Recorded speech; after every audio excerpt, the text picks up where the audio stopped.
Welcome to Escape Velocity Space News. I'm your host, Dr. Pamela Gay, and I am here to put science in your brain. The people in your life who work in space science, we're not okay. Approach us with caution. Bring snacks. And no, we will ask you to call your congresspeople because calling your congresspeople seems to be working. I actually have a bit of good news. On July 9th, the Senate Committee on Appropriations did a markup on the Commerce, Justice, Science, and Related Agencies Appropriations Act. To quote from their meeting, the bill provides $33.9 billion for science agencies, NASA, and the National Science Foundation. For NASA, the bill reflects an ambitious approach to space exploration, prioritizing the Artemis program and human spaceflight by rejecting premature terminations of systems like SLS and Orion before commercial replacements are ready. We make crucial investments to accelerate our plans for boots on the lunar surface, but also in the technologies and capacity to land astronauts on Mars. I believe the bill represents a careful balance of limited resources and demonstrates we can fund crucial programs while demonstrating fiscal responsibility. End quote. According to reporting by NASA Watch, when asked if the bill would restore science spending, Senator Jerry Moran of Kansas replied, quote, "The answer is yes." End quote. This is still less than ideal, but it is $10 billion more than the president's budget proposal put forward. During the next month, the House and Senate will both be reviewing budget bills and determining just what research will be possible in this nation in fiscal year 26. Please keep calling your congresspeople. And if you haven't picked up your phone yet, it's time to call and say something like, "I want to see the U.S. continue its economy-boosting excellence in science research, including space science research." While this one piece of news is amazing, we have a long ways to go, and there are a lot of roadblocks before us. Literally thousands of experienced researchers, engineers, managers, and other space professionals are leaving NASA with the most recent severance package offer. This is going to be a huge brain drain, and it is unclear what kinds of jobs these folks will now seek. And leadership at NASA is changing. The Secretary of Transportation, Sean Duffy, has been asked to split his time between agencies and also serve as NASA's interim administrator. By education, Duffy has an undergraduate degree in marketing and also a law degree. After being a reality star on multiple seasons of MTV's The Real World in his 20s and 30s, a sentence I never thought I would say about a NASA administrator, Duffy went on to serve as district attorney in Wisconsin for 8 years and joined the House of Representatives, where he served on the House Committee on Financial Services. He left the House in 2019 to support a child with health issues and worked as a commentator on CNN until he was appointed as Secretary of Transportation. He doesn't have any experience I can find related to transportation, aerospace, or space sciences. It is becoming more and more clear that for science to succeed in the United States, for science to be advocated for in the United States, scientists are going to need to redefine how we get our research done. And we have some answers. In this episode, we're going to do a deep dive into professional amateur collaborations and how they can allow everyday people to be part of the scientific process. We're going to explore amazing accomplishments throughout history. And stay tuned to learn how you can help us prepare for human exploration of the moon and Mars with new community science projects that I have been involved in developing. All this and more is coming to you right here, right now on EVSN, a product of CosmoQuest X, and supported by you through our Patreon.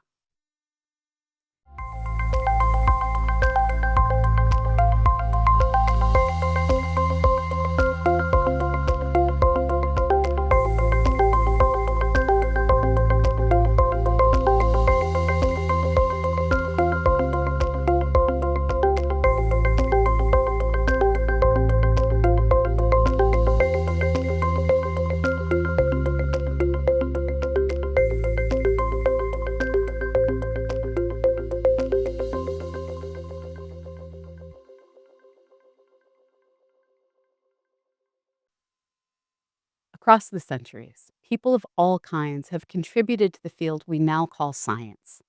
From early developments in mathematics to systematic observations of how objects move in the sky and how changes take place in the landscape, we've seen people systematically observing the world around them, looking to see what is mathematically definable and sharing what they learn.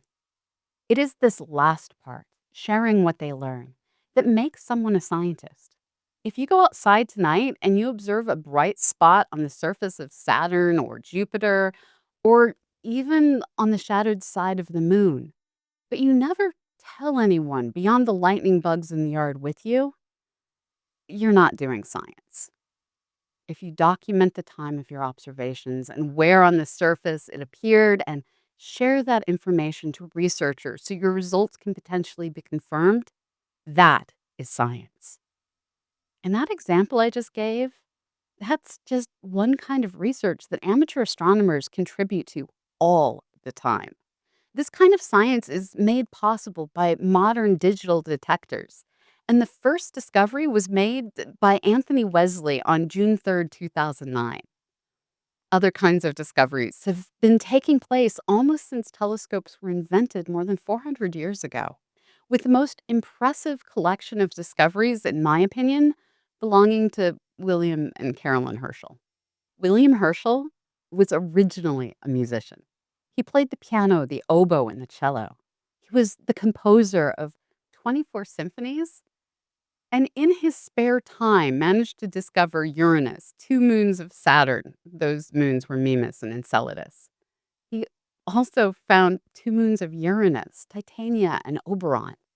He studied proper motions, cataloged double stars and nebulae, and is renowned for building some of the first great observatories. In 1872, William left behind his life as a musician and accepted a position with a pay cut. He accepted a position with a pay cut to become royal astronomer. And the way he got engaged in astronomy is a story that even today would sound familiar. In 1873, William Herschel found his passion in the stars. Between a book he was given and a friend who talked him into observing, he got hooked.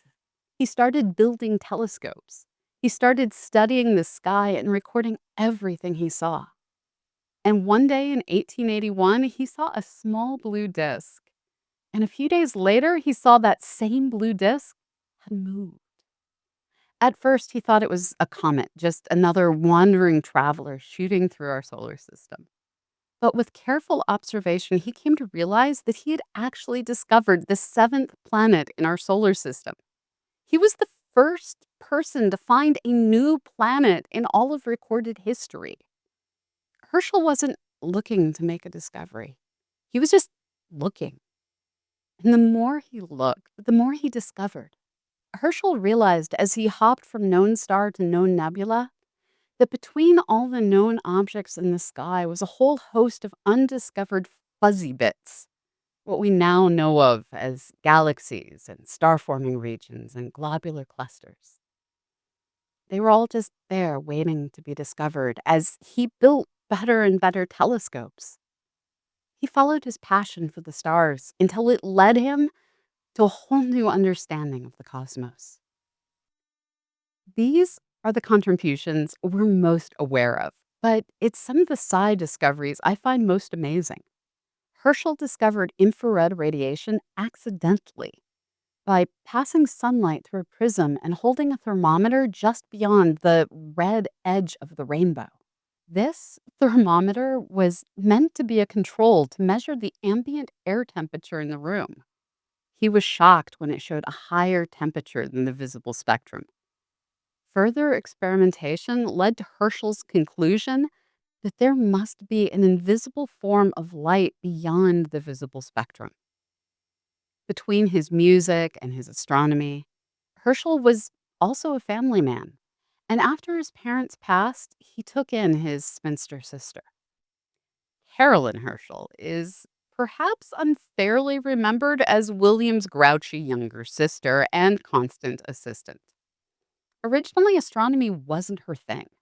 When she moved from her family's estate in Hanover to join William in England, She originally gained notoriety as one of the most amazing soprano singers in the city of Bath. It was after her brother left music and began running most of his living through building telescopes that she began to become his assistant. Eventually, his passion became hers, and she became quite competitive in her ability to find things in the sky. And she became the discoverer of 8 comets and a number of nebulae. When her brother married and began to spend more and more time traveling with his family, she mourned the loss of her dear brother by throwing herself into her work. And after his death, she continued on working with his son, John. She's actually the first woman to have ever received pay as a scientist when she was appointed as William's assistant, earning £50 a month. Even today, her 8 comets in a single lifetime is an impressive accomplishment. It's easy to see how a wealthy composer could afford the equipment and time needed to build massive telescopes and make somehow even more massive discoveries. But let's face it, most of us will never have that kind of wealth. This is where it's important to remember that the sky belongs to all of us, and all of us do have the ability to make contributions. In the modern era, it's thought the first citizen scientists were probably American colonists who recorded the weather.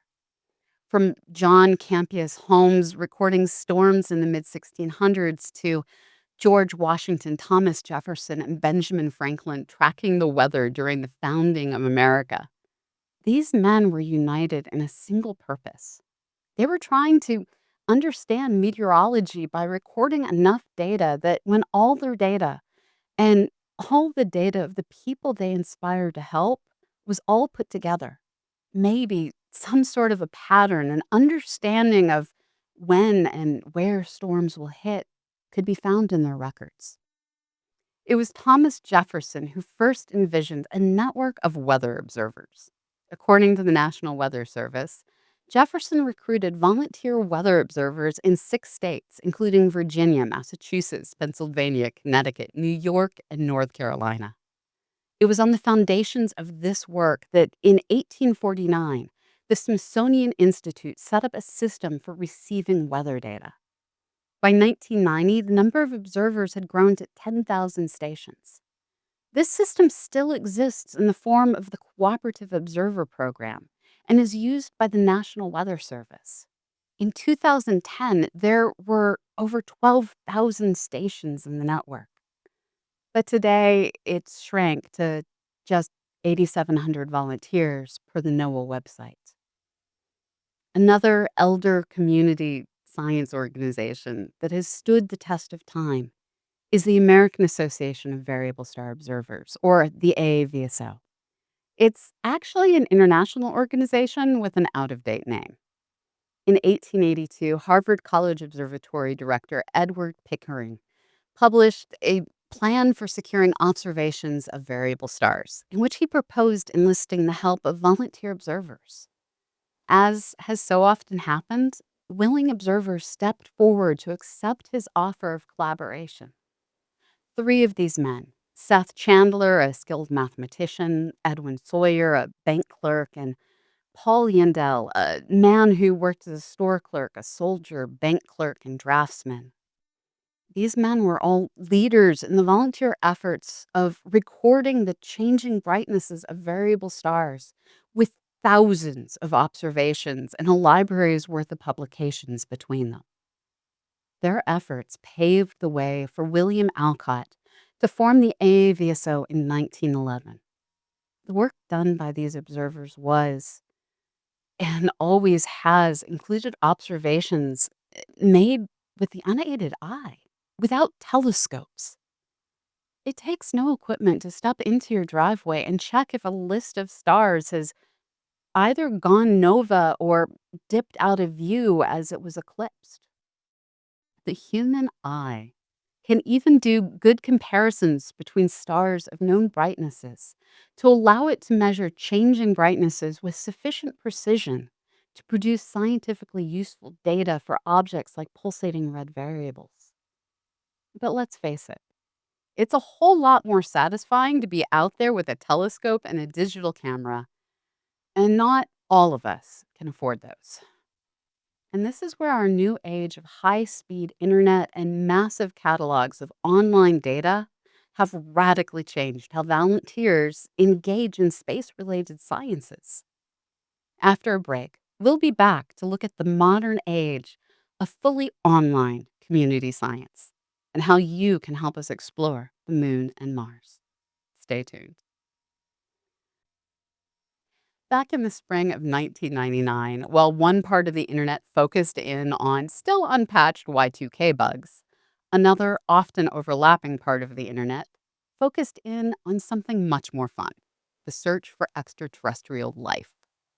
The BOINC project at UCal Berkeley had released a new screensaver designed to use computers that would otherwise be sleeping to process radio astronomy data for the kinds of patterns that could indicate alien life.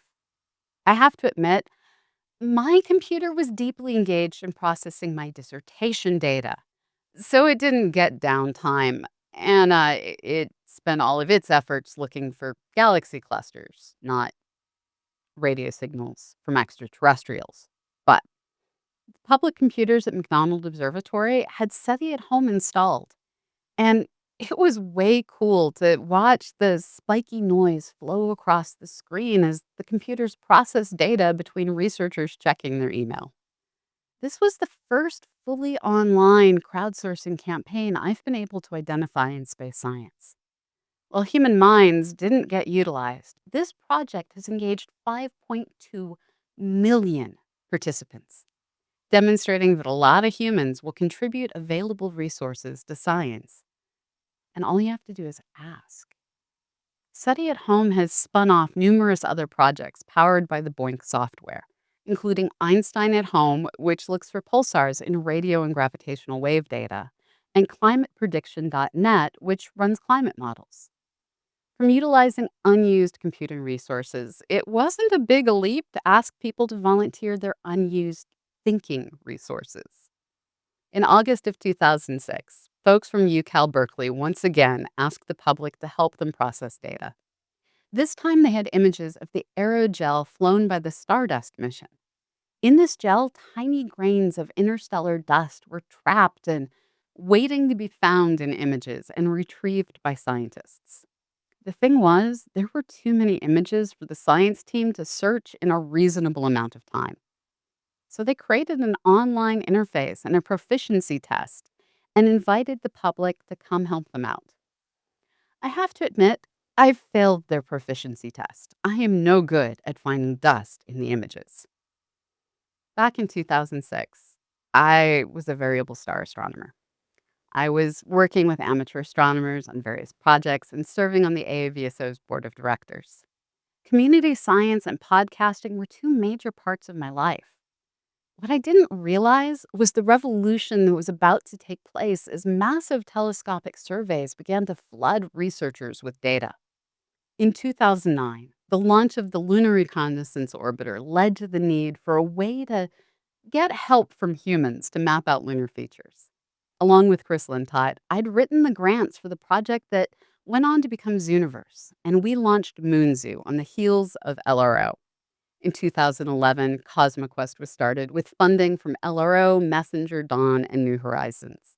And over the years, we've helped numerous missions find the safe places to touch down and the scientifically interesting places to explore. I'd like to say it's super weird to be part of the news we're reporting here. And I've made more mistakes reading this episode than normal because it is super weird. But I'm super proud of what we've accomplished. And I'm super proud of everything our volunteers are capable of doing. I'm just the person behind the software and behind this particular camera. Those volunteers, they're amazing. In the summer of 2019, we mapped the asteroid Bennu in 92 days. In those 92 days, nearly 4,000 people made over 14 million annotations of rocks, boulders, and craters on the asteroid Bennu. The site selection team used this data and data from other teams to identify 4 potentially safe enough that Bennu is not safe, to identify 4 potentially safe enough landing sites. And that sample was grabbed, and research is being done with it today. Starting in January of this year, I began work on an entirely new citizen science project, World Mappers. Designed to support NASA projects studying the moon and Mars, I'm pleased to say I am back in the game of crowdsourcing science, and all of you are invited to come along. We're still in beta. I am the lone programmer, and I invite all of you to help me shape this project into a new way to explore the next 2 worlds humans are likely to visit. You can participate both as a mapper and as a contributor to our open source code base. The first project, Mars Mosaics, asks for your help validating new mosaics of Mars images taken by the Mars Reconnaissance Orbiter's context camera. Using today's standard data processing techniques, researchers have to deal with mismatched images that make it hard to make out subtle features and identify changes on Mars' surface as the seasons pass and as new craters form. Researcher Stuart Robbins is heading up a project to redefine how images are mosaic together. And for the most part, he's getting amazing results. But every once in a while, the software just says, nope, I'm going to make this region of Mars look like Picasso designed it. Software does that sometimes. We need your help finding these mistakes and flagging them so the software can be told to try again and maybe use more matching points on try 2. The second project is called Lunar Melt, and as the name implies, has folks looking at lunar melt. Specifically, we're looking at Lunar Reconnaissance Orbiter narrow angle camera data of the region around Little Lowell crater, where an impacting asteroid melted part of the lunar surface. And melt did super weird and awesome geological things like create massive boulders that then got carried away in flows of melted rock. I want to say lava, but this is literally rock melted with the energy of an asteroid impact. We currently have available tools for marking rocks, measuring boulders, and identifying craters. And we'll be adding in additional tools for melted faults, flows, and other large-scale features in the weeks to come. You can get involved over at mappers.psi.edu. Please join us. There are worlds to explore together.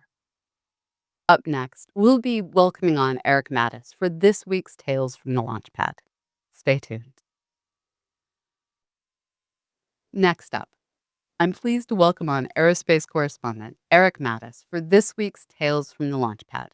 Hey, Erik. Hi, Pamela. On June 23rd, SpaceX launched the Transporter 14 mission from Slick 4E in California. Let's watch the launch. 5, 4, 3, 2, 1, ignition. And liftoff of Falcon 9. Go SpaceX, go Transporter 14.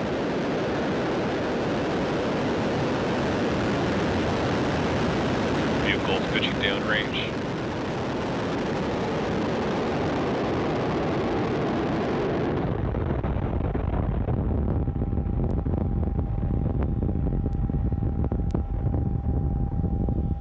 M1D chamber pressures. On board were 70 different spacecraft. The one that got my attention was Mission Possible by European company, the Exploration Company.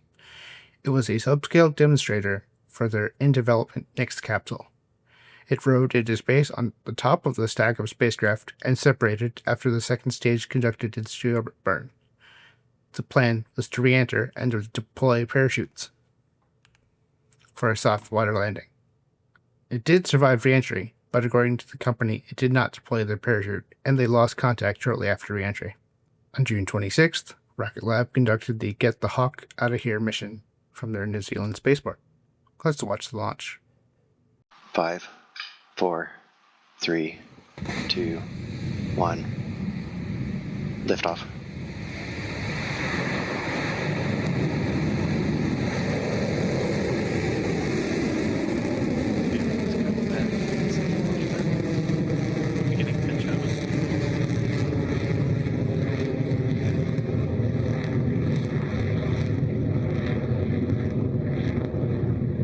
On board was another satellite for Hawkeye 360, an American signals intelligence company. The satellite is designed to detect and characterize radio frequency signals. Up next is another Rocket Lab mission. On June 28th, Rocket Lab launched the Symphony in the Stars mission, also from their New Zealand spaceport. Let's watch the launch. 5, 4, 3, 2, 1.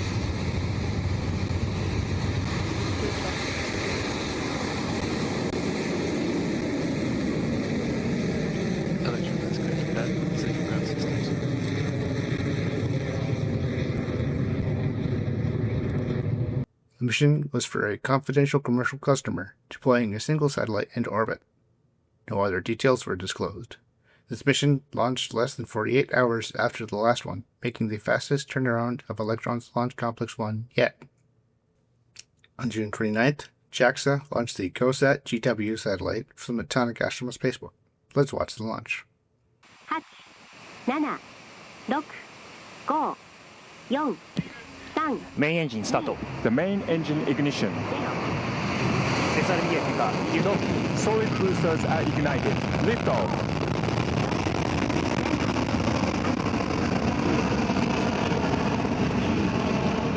伊吹 GW を搭載した H2A ロケット50号機は2025年6月29日午前1時33分 GOSAT GW, also called Ibuki GW, launched on the 50th and final flight of the H2A rocket. It is designed to monitor greenhouse gases, including carbon dioxide, methane, and nitrogen oxide. On July 1st, SpaceX launched the Meteosat third-generation S1 spacecraft into geostationary transfer orbit from Launch Complex 39A. Let's watch the launch. 5, 4, 3, 2, 1. Ignition and liftoff. Go Falcon. Go MTGS1.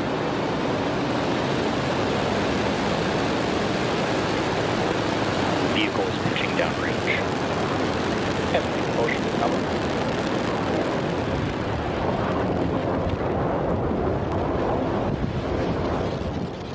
The third generation of Meteosat has a new instrument designed to focus on storms and the atmosphere, called the infrared sounder. It can provide a profile of temperature and moisture across the entirety of Europe every 30 minutes. Also hosted on the MTG S1 spacecraft is the spectrometer for the Copernicus Sentinel-4 program by ESA. Wrapping up the launches for this week is Progress MS-31, which launched from the Baikonur Cosmodrome on July 3rd. Let's watch the launch.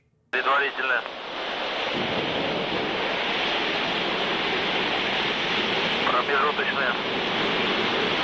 Главное. Подъем. Прошел контакт подъема. Двигатели центрального и боковых блоков согнены. Сверху вышли пересеченные кабины тяги. 10. Параметры системы управления ракеты-носителя блоки. On board was the usual complement of crew supplies, food, propellant, and gas bottles typical of Progress mission, totaling slightly more than 2.6 metric tons. The Soyuz rocket commemorated the 50th anniversary of the Apollo-Soyuz test project with a small logo on the first stage of the booster. Let's focus on one more mission in more detail, Axiom 4, which launched on June 25th. Axiom 4 is a mission to the ISS commanded by former NASA astronaut Peggy Whitson, Indian astronaut Subhanshu Shukla, Hungarian astronaut Tibor Kapu, and ESA Polish astronaut Sławomir Lesniański-Wisniewski.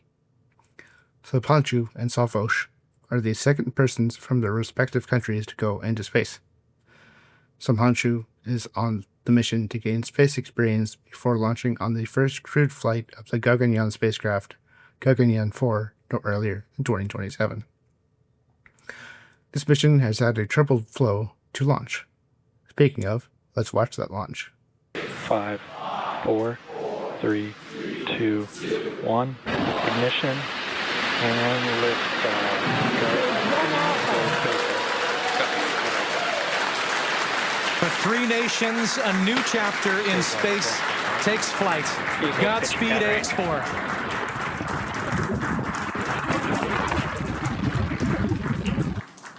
The Dragon capsule originally assigned to this mission was assigned to NASA's Crew 10 due to delays in construction. Axiom 4 was originally set to launch weeks ago, but the mission was delayed to fix a leak in the rocket's first stage.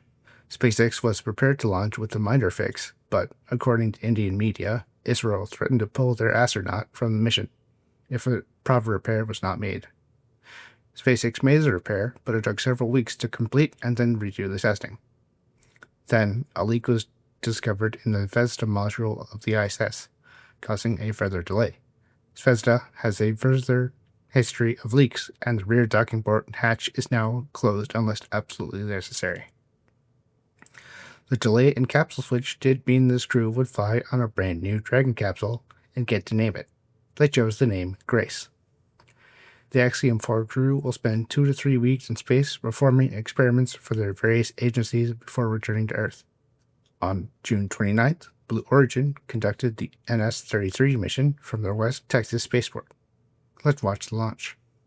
4, commencing start, 2, 1, 0. Mission.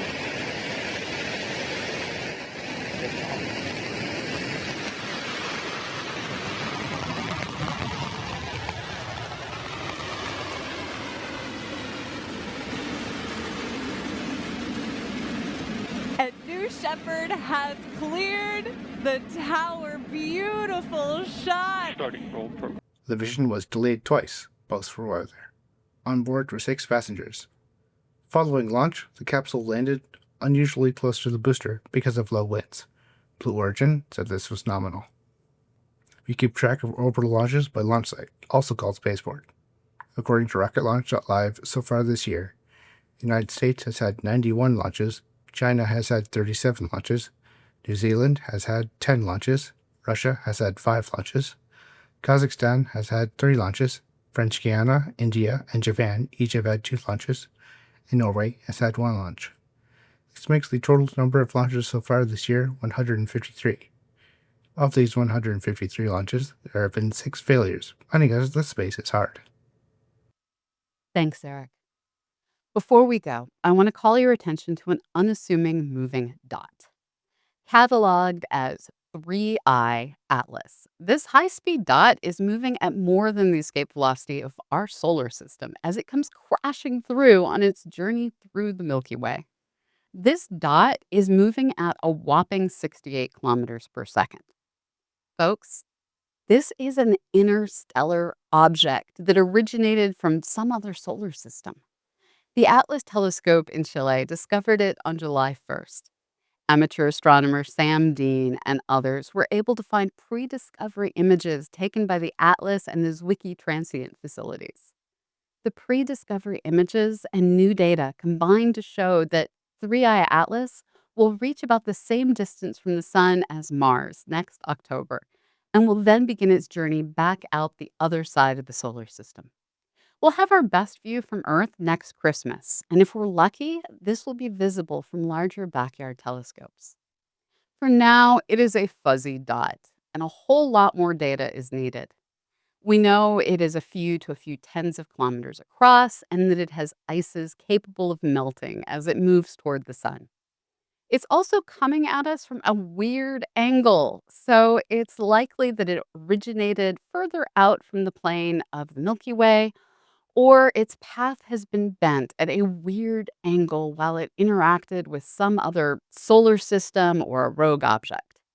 To be honest, we don't know a lot yet, but we know it came from somewhere out there beyond our solar system, and it's bringing us a look at materials from other stars.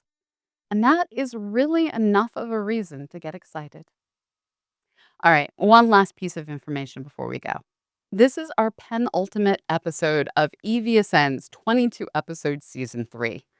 After our next episode in 2 weeks, we're going to take a bit of hiatus, and then we'll be back for Season 4.